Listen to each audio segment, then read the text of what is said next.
My mother didn't hesitate when she delivered the blow. I know you secretly cleared our 6-figure debt, but we're giving the estate to your brother for graduation. Before could breathe. She laughed. Oh, and don't bother coming. Silence crushed me, erasing years of sacrifice instantly. I looked at my attorney, the only one who knew the real leverage I held, and whispered, "Do we end them now? Hit subscribe and like, then tell us.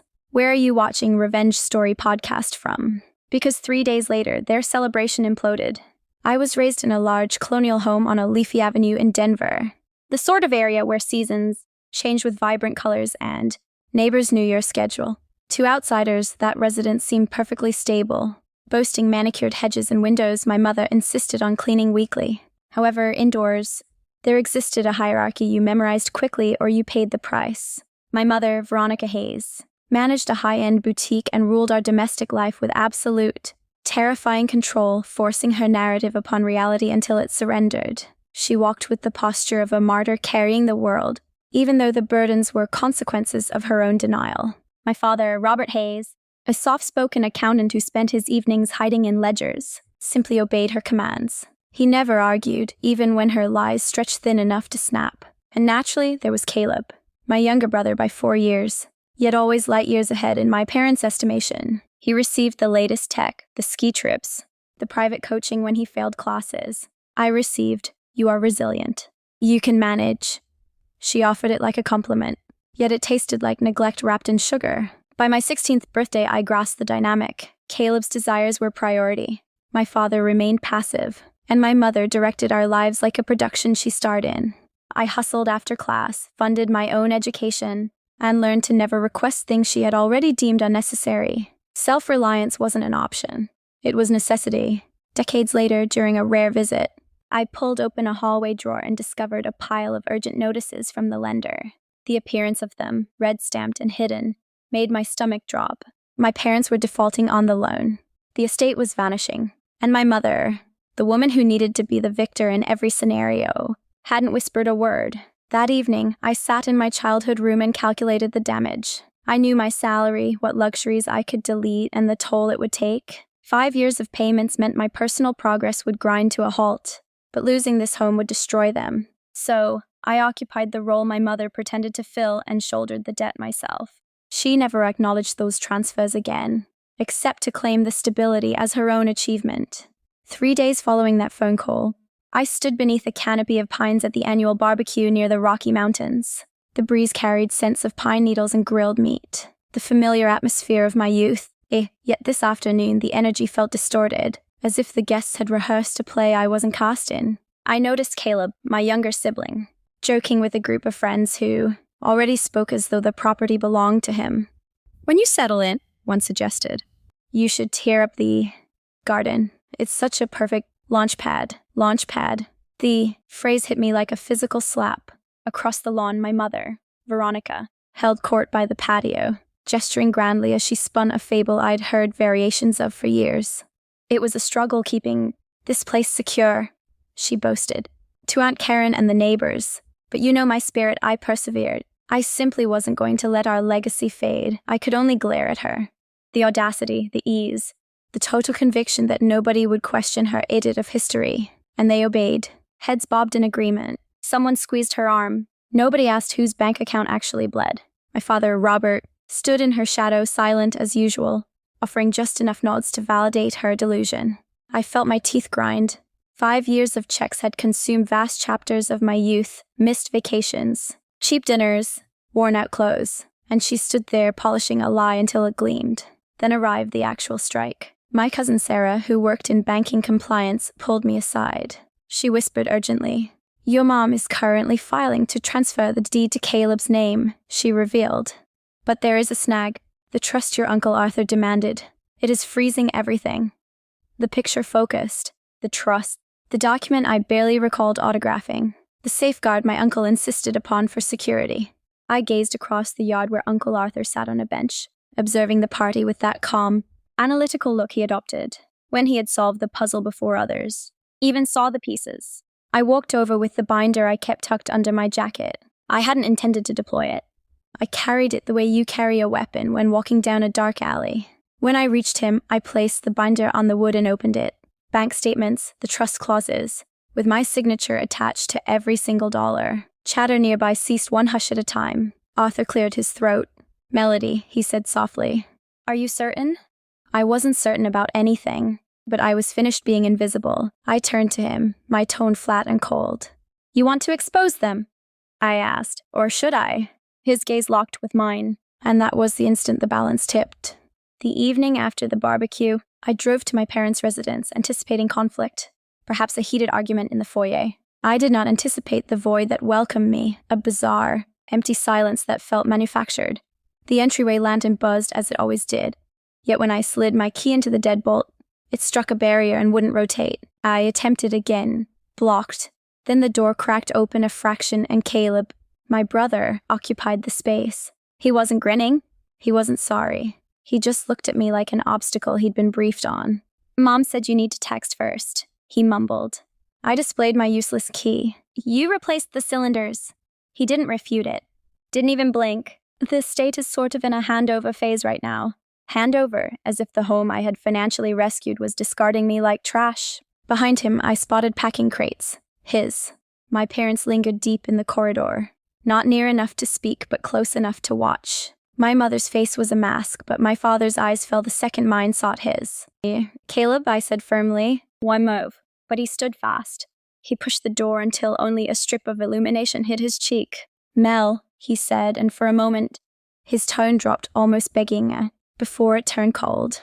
"Mom doesn't want a scene." The latch snapped.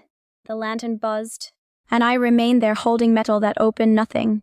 The commute back to my condo was a haze. By the time I stepped inside, my lungs felt too compressed to inhale. I kicked off my boots, dragged the archive bin from my closet, and emptied the contents onto my dining counter. Transfers, invoices, delinquency warnings from years back, duplicates of the trust. Every proof I had saved so I wouldn't doubt my own memory. 5 years of my existence lay in a chaotic, irrefutable pile. I sat and dug my nails into the wood. I had never demanded applause, not once. I had rescued the property because it was our family's foundation. The singular thing that survived every fight, every slammed door, every silent treatment. But now they were stealing that too. A sharp rap on wood broke my trance. When I answered, Uncle Arthur stood there, posture relaxed, gaze piercing. "You visited the house," he stated. Not a query, he knew. In a clan like ours, gossip moved faster than facts. I invited him in, pointing to the mess of documents. He sighed, deep and heavy.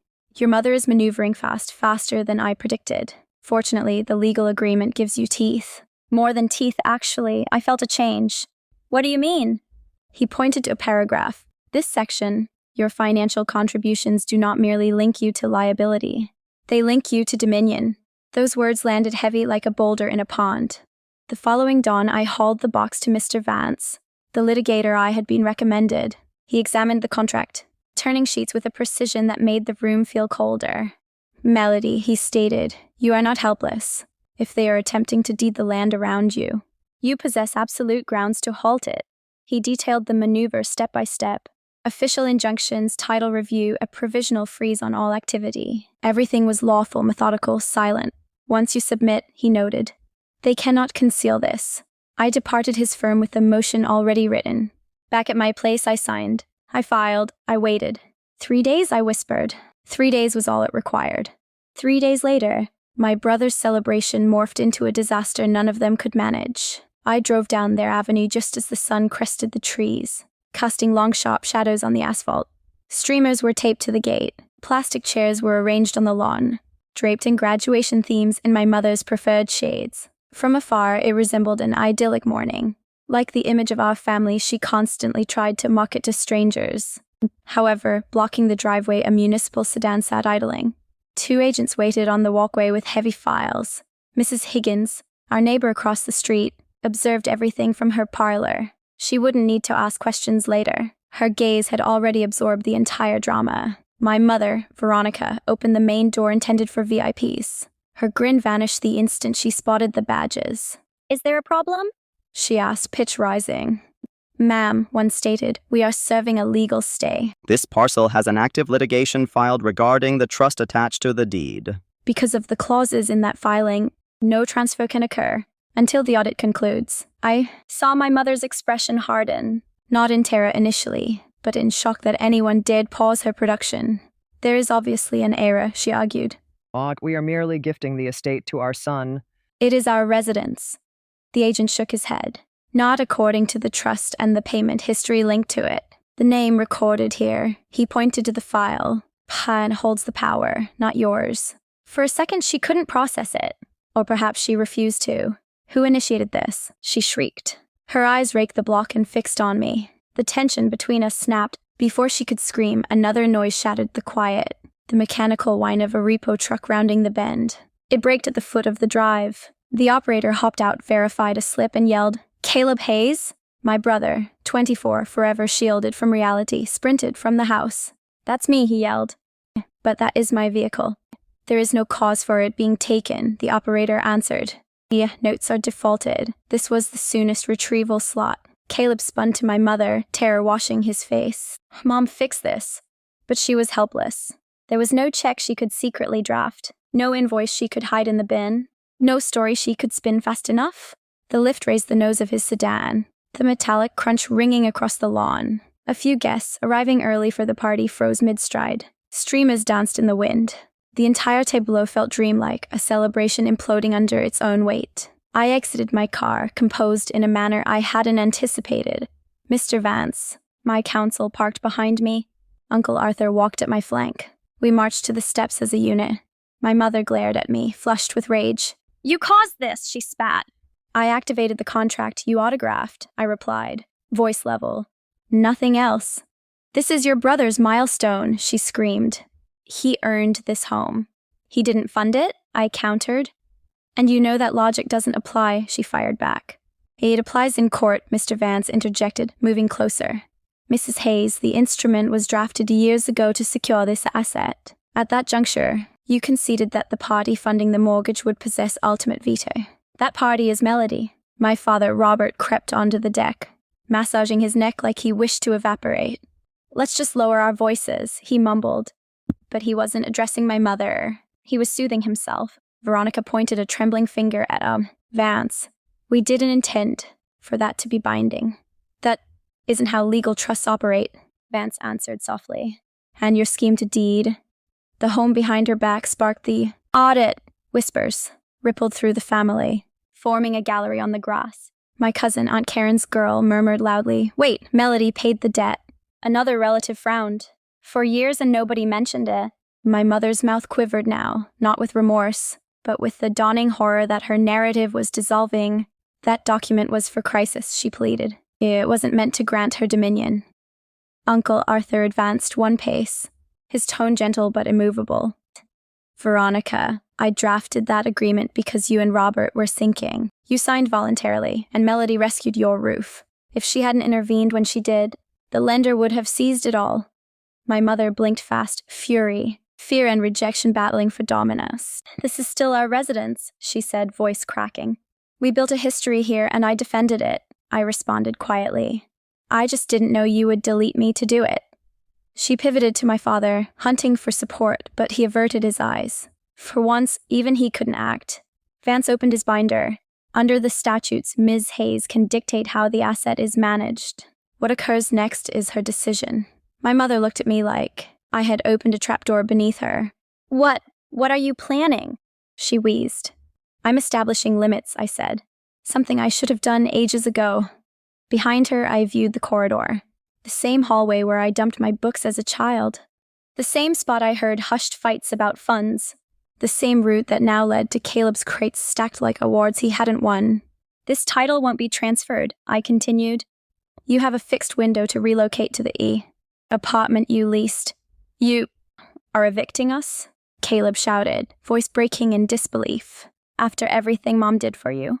The hypocrisy nearly made me chuckle. Instead, I inhaled. "I'm not evicting anyone," I said. "I'm honoring the contract Mom signed. The one that grants me the liability and the say." "I am your mother," Veronica snapped, composure fracturing. "You cannot do this to me." "I didn't do anything," I whispered. "You did." The truck dragged Caleb's car away. A streamer snapped and floated into the sky, a sign that said success. Caleb collapsed on the grass, Guests were retreating now, feigning they had left ovens on. The flawless event my mother had visualized, her victory lap had crumbled under the gravity of the truth she had worked so hard to entomb. Veronica took a small shaky step back. My father gripped her arm. Caleb stood motionless, finally mute. I turned to depart with Arthur and Vance, the wind rustling the pathetic banner behind me. Their big day wasn't spoiled. It was corrected. In the subsequent weeks, life settled into a silent, honest rhythm. The legal audit verified exactly what Vance had forecasted. The trust was ironclad. Every dollar I had wired over 5 years was tracked, and the estate legally and physically transitioned fully under my rule. There were no theatrical court dates, no screaming matches, no final surprises, just signatures, and a transparency my family had evaded for decades. My mother, Veronica, and my father, Robert, relocated to a small flat across the city, not as penalty, but because the law no longer permitted them to use the home as a stage for a play that excluded me. Even my mother didn't debate the timeline. She boxed things quietly, her voice frail whenever we intersected. My father kept his gaze low, assisting with the heavy lifting. Caleb, stripped of the property and the vehicle he assumed were his birthright, accepted a position at a distribution center. For the first time, the world demanded labor from him that he couldn't smile his way out of. When I motored past him one day, he didn't signal. He just looked at the concrete like it finally required something of him too. As for me, I assumed gradual possession of the space. I repaired the loose board on the deck, painted the dining room, threw open sashes that hadn't moved in ages. It felt odd initially, owning something I had defended for so long but never truly felt was mine. Odd and serene. Standing in that foyer now, I finally grasped a lesson I spent years dodging. Defending your future isn't treason. It's the first genuine act of self-love. You master when the people who should have protected. You select convenience over honesty. I didn't conquer my family. I merely walked out of the darkness they held me in. If you've ever shouldered the burden solo or been edited out of your own life, you aren't alone. Share your experience in the comments and hit subscribe so you don't miss the next.